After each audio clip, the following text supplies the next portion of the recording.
आदर आदाब अभिनंदन आभार। मेरा नाम है अरुण सिंगला और मैं मानसा पंजाब से बिलोंग करता हूं। आपका हमारे इस यूट्यूब चैनल पे बहुत बहुत स्वागत है। तो आप जो लोग मेरे साथ पहले से जुड़े हुए हैं उनको पता ही होगा कि लास्ट ईयर मैं केबीसी में एपिसोड नंबर 98 एंड 99 में फीचर हुआ था और 12.5 लाख रुपए के साथ जीतने के साथ साथ बच्चन साहब का एक प्यार भरा परफ्यूम भी जीत के लेके आया था।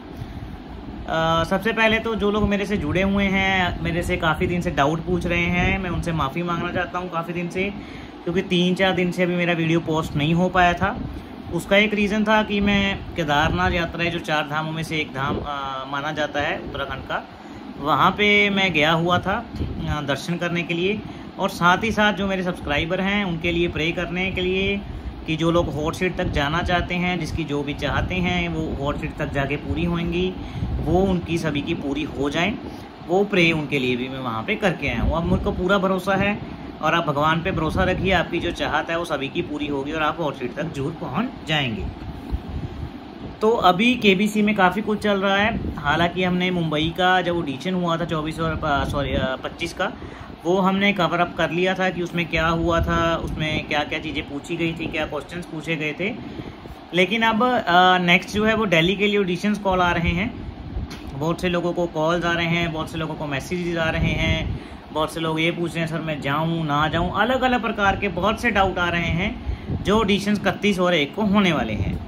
ऑडिशन में क्या हुआ था मुंबई में वो ग्राउंड रियलिटी बताएंगे, कितना रश था वो बताएंगे, और जो भी आपके डाउट्स हैं, इतने दिनों में डाउट्स इकट्ठे हुए हैं, वो सारे आज इस वीडियो में हम डिस्कस करेंगे अलॉन्ग विद द फॉर्म। जो फॉर्म के बाकी पार्ट बच गए हैं वो इस वीडियो में हम कवर अप कर लेंगे।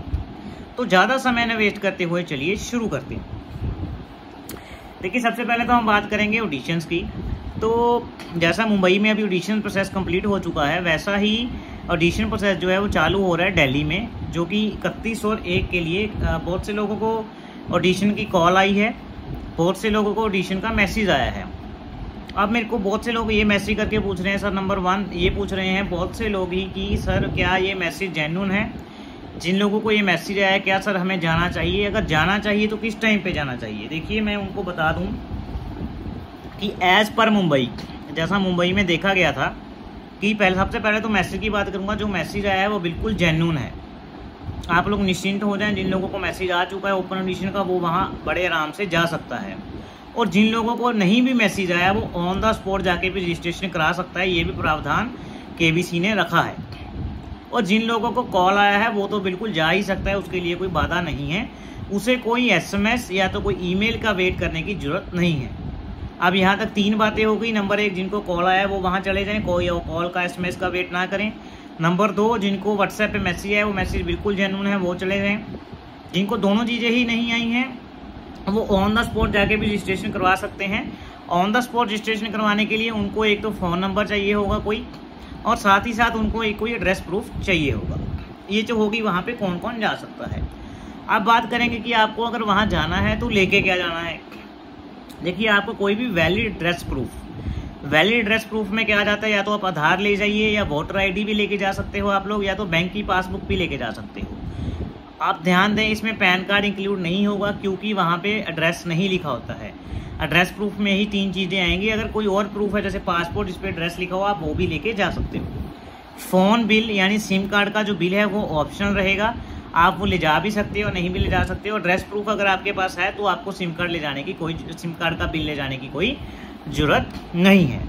ये होगी दो चीज़ें हमने क्लियर कर ले डाउट। एक तो क्या क्या लेके जाना है और कौन कौन वहाँ जा सकता है। अब बारी आती है टाइमिंग की, कि बहुत से लोगों को 6 से 8 का मैसेज आया, बहुत से लोगों को 11 से 1 का आया है, दोपहर के बाद का भी आया है। देखिए, वो लोग पूछ रहे हैं सर मैं कौन से टाइम पे जाऊं।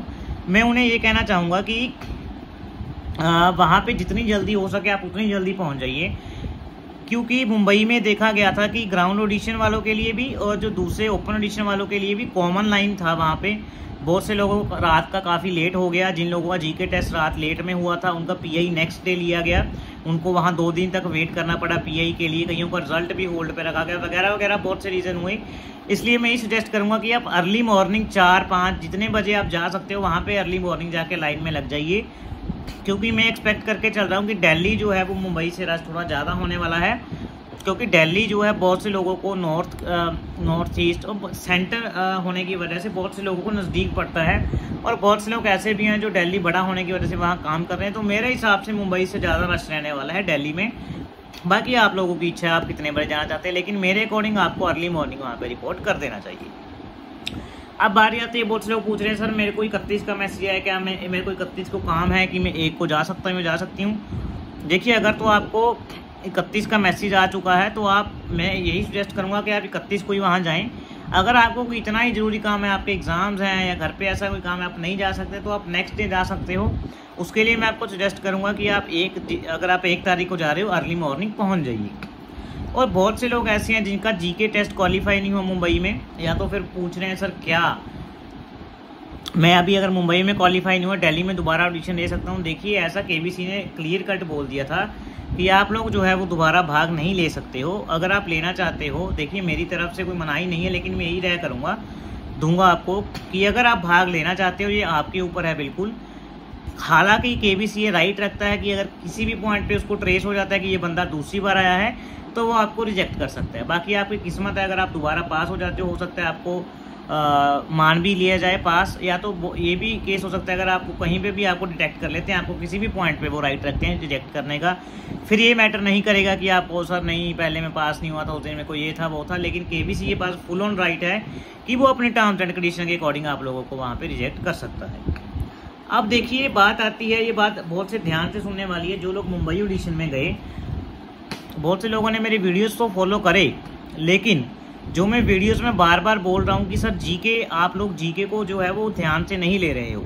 अगर आप जीके को ध्यान में नहीं ले रहे हो तो जो मैंने आपको फॉर्म भरने के तरीका बताया है या पीआई देने का तरीका बताया है वो बिल्कुल आपका ज़ीरो है।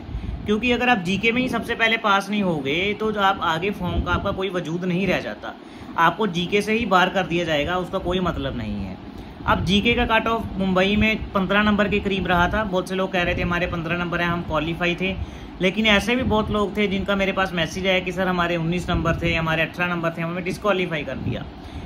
देखिए, हो सकता है ऐसा हुआ हो, लेकिन मुझे पर्सनली ऐसा लग रहा है कि जिसके 15 से ऊपर थे उनको चांस दिया गया है। फिर भी अगर उनकी बात भी मान के चले तो मैं यही सजेस्ट करता हूँ, आप एट द एंड यही देखेंगे जीके इतना काम आ रहा है। अगर जीके टेस्ट आपका बढ़िया हुआ है तो ही आप आगे प्रोसीड कर पा रहे हो, उसके बिना फॉर्म या आपके पीआई की कोई वैल्यू नहीं है।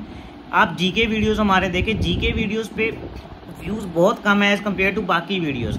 इसका मतलब आप जीके वीडियोस कम देख रहे हैं, उसकी तरफ आपका कम ध्यान है। मैं ये नहीं कह रहा कि सारे क्वेश्चन हमारी जीके वीडियोस ही आएंगे, लेकिन इतना जरूर कह रहा हूँ कि जो टॉपिक हम करा रहे हैं आपको मिलते जुलते या उसी स्टाइल में क्वेश्चन मिलेंगे। जैसे एक फोटो बेस्ड क्वेश्चन हो गए, आईपीएल बेस्ड क्वेश्चन हो गए। अब मैंने बहुत से क्वेश्चन ऐसे थे हमारी वीडियोस में, अगर आप 4 क्वेश्चन कम से कम ऐसे थे जो हमने एज इट डाले हुए हैं। जैसे ट्रंप की पार्टी की हमने डिस्कस की थी, मैंने भी डिस्कस किया था उस वीडियो में। मैं ट्रंप को गलत प्रेसिडेंट की जगह प्राइम मिनिस्टर मैंने वहाँ पे संबोधित कर दिया था। आप लोगों ने, काफ़ी लोगों ने पॉइंट आउट भी किया था, उसमें मैंने ट्रंप की पार्टी का जिक्र किया था। वो क्वेश्चन मुंबई ऑडिशन में पूछा गया था। नंबर 2, एक क्वेश्चन उत्तर प्रदेश उत्तराखंड की सीमा से रिलेटेड था, वो भी हमने, मेरी सिस्टर ने डिस्कस किया था।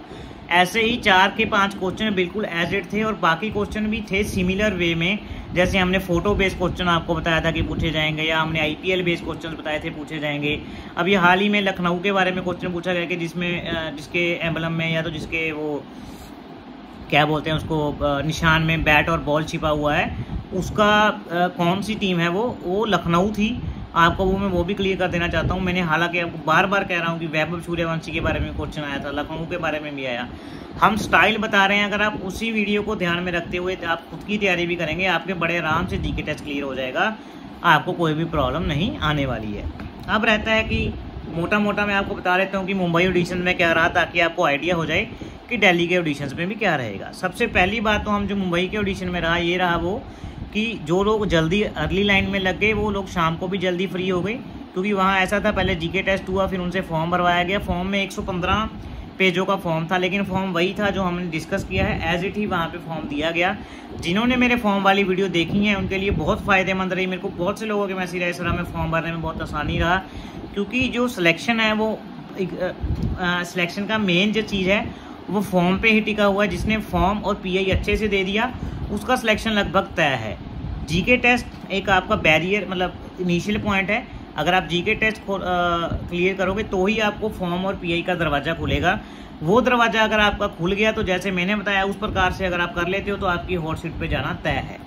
लेकिन आपको फॉर्म वाले वीडियोस मेरे जरूर देख लेने हैं और पीआई कैसे देना है वो देख लेना है। अब हम पहले डिस्कस करते हैं, फॉर्म भी इस वीडियो में डिस्कस करेंगे जो बचा हुआ है, लेकिन पहले हम डिस्कस करते हैं पीआई में क्या क्या होता है, वो आप लोगों को मोटा मोटा बता देता हूँ। देखिए पीआई में कई बार तो एक ही बंदा आपकी पीआई लेता है या कई बार 2-3 बंदों का पैनल होता है, सामने आपको कैमरा फेस कर रहा होता है। वो पीआई में आपका फॉर्म उनके पास पहले ही चला जाता है। जब आप उनके पास फॉर्म हो जाएगा, आपका वो फॉर्म स्क्रूटनी करते हैं, फॉर्म आपका बिल्कुल बड़े ध्यान से पढ़ते हैं। फॉर्म में बिल्कुल एक एक पॉइंट को बड़े ध्यान से पढ़ा जाता है। फॉर्म पढ़ने के बाद आपसे उसमें से ही क्वेश्चंस पूछे जाते हैं। जीके टेस्ट भी रहता है, जीके में से आपको 5 क्वेश्चन पूछे जाते हैं अलग अलग। वो आसान होते हैं, अगर आप बेसिक नॉलेज रखते हो आप जवाब दे सकते हो उसका। लेकिन जो आपको बुकलेट यानी जो आपने भरा होता है उसमें से क्वेश्चन पूछते हैं वो ट्रिकी हो जाते हैं कई बार, क्योंकि आपने फॉर्म में कई बार कोई चीज़ें ऐसी होती है जो झूठ लिख दी होती हैं। अगर आप उसमें से कोई क्वेश्चन पूछ लें तो आपको उसका जवाब देना मुश्किल हो जाता है। मैं बार बार यही कह रहा हूँ, जैसा मैंने बताया फॉर्म उसी प्रकार से भरें। मैंने आपको स्टाइल बता दिया, अगर आप उस प्रकार से भरते हो तो आपको जो फॉर्म में से वो क्वेश्चन पूछेंगे आपने झूठ नहीं बोलना है, वो आप बड़े आराम से आंसर कर सकते हो। आपने अपने करैक्टर को इस प्रकार से पोर्ट्रे करना है कि देखने वाले को इतना अच्छा लगे, इतना मोटिवेटिंग लगे या इतना बढ़िया लगे कि आप केबीसी वालों को लगे कि यही बंदा है जो हॉट सीट डिजर्व करता है। बस आपको अपनी लाइफ को कैसे एक्सप्लेन करना है, कैसे पोर्ट्रे करना है स्क्रीन पे, वो आप लोगों को आना चाहिए। ये बात होगी नंबर 2। अब उसमें एक तो आपको आपकी बुकलेट में से क्वेश्चन पूछेंगे। बुकलेट में सपोज आपने लिख दिया मेरे को कुकिंग पसंद है, फिर आपसे वो बातों ही बातों में पूछ लेंगे आप कुकिंग में क्या बनाते हो, हमें भी बता दीजिए, आप हमें खिला सकते हो। ऐसे प्यार भरी बातें करते हैं। ऐसा कोई इंटरव्यू नहीं होता है कि आपको कहेंगे पजल करेंगे, प्यार से पूछते हैं हाँ, लेकिन इतना जरूर वो चेक करते हैं कि जो आपने फॉर्म में भरा है वो जेन्युइन है या आपने ऐसे ही लिख दिया। वो आपको बातों ही बातों में निकलवा लेंगे। अगर आपने फॉर्म में कुछ लिख दिया सर मुझे ये पसंद है, तो आपको पूछेंगे आपको पसंद है, आप कितनी बार ये चीज़ खाते हो, खाने वाली चीज़ लिख दी, कितनी बार ये चीज़ खाते हो, आपने लिख दिया दिन में मैं 5 चीज़ें करे बिना नहीं रह सकता, तो आपको दिन का रूटीन पूछ लेंगे। फिर अगर आपने उसमें वो चीज़ इंक्लूड नहीं की, फिर आपसे पूछेंगे आपने तो कहा था कि मैं चीज़ करे बिना रह नहीं सकता, लेकिन आपने तो ये चीज़ बताई नहीं हमें। तो उस प्रकार से आपको फॉर्म को डिज़ाइन करना है ताकि वो फॉर्म में कोई चीज़ झूठ ना लगे। ये आपको बात खास ख्याल में रखनी है। उसके बाद जीके में से आपको 5 क्वेश्चन लगभग पूछे जाते हैं। जो इंटरव्यू है वो यूजुअली 30 से 35 मिनट का रहता है आप लोगों के लिए। 3 से 35 मिनट लगता है, वो ले लेते हैं। ऐसा नहीं है जिसका इंटरव्यू लंबा चला उसका सिलेक्शन होगा, जिसका इंटरव्यू छोटा चला उसका सिलेक्शन नहीं होगा, ऐसा कुछ नहीं होता है। जो फास्टेस्ट फिंगर फर्स्ट का है, जिनका इंटरव्यू हो चुका, वो लोग ये कह रहे हैं सर कब तक कॉल आएगा या क्या होगा। देखिए ऐसा हार्ड एंड फास्ट रूल कोई नहीं है। दिसंबर तक आपको वेट करना होगा या तो फिर जब तक केबीसी चलेगा आपको कभी भी कॉल आ सकता है। ऐसा नहीं है कि आपको जून में ही कॉल आएगा, जुलाई में ही आएगा, हाँ कभी भी आ सकता है, लेकिन दिसंबर तक आपको वेट करना होगा।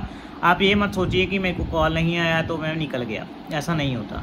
और दूसरा, आपको अगर जिन लोगों का सिलेक्शन नहीं हुआ, जीके टेस्ट में फेल हो गए और वो बाकी आगे ऑडिशंस भी नहीं दे रहे हैं, तो उनको भी मायूस होने की जरूरत नहीं है, क्योंकि अभी भी उनके पास एक मौका है प्ले अलॉन्ग का।